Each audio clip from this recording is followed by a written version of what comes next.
that the change in format in 85 and 86 was an attempt to nullify the American dominance.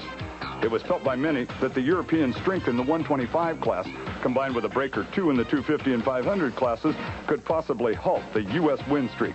Riding for the U.S. was David Bailey on the right, Rick Johnson in the center, and their Honda teammate Johnny O'Mara. In the first moto, the 125s would run with the 250s. The 48-rider field dictated a two-row start, with team members lined up one behind the other. The Americans, with O'Mara in the front, were on the extreme right of your screen. O'Mara on the 125 gated perfectly and immediately made room for Johnson on the faster 250. With a thank you very much, Johnson blasted into the corner number one with O'Mara on his rear wheel. When the dust had cleared and the front runners had sorted themselves out, Johnson, number 2, was in second, and number 3, O'Mara on the 125, was in fourth. But not for long. Within 2 laps, the Americans were in first and second. They took control of the race and held it. The rout had begun. For the second moto, O'Mara would start behind number 1, David Bailey, who was riding a 500. In the group were no less than 5 world champions, with a combined total of 10 world championship titles. David Bailey was first off the line, with O'Mara close to mid-pack.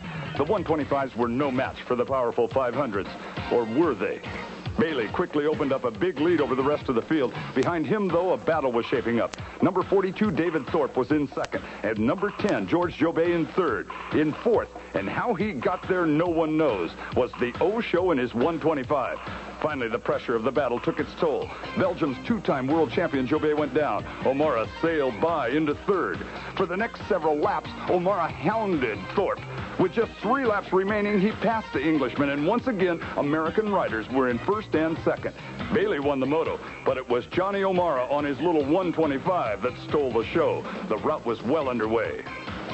The third moto was for 500s and 250s. Bailey started in front with Johnson behind him. Both riders narrowly avoided a first corner pileup, but after that it was clear sailing. Bailey took the lead and left the rest of the field in his dust. By lap 5, Johnson had moved to second, and that was that. On the last lap, Bailey waited for Johnson. They crossed the finish line together, and the rout was completed. Even the European rules makers couldn't hold back the American juggernaut.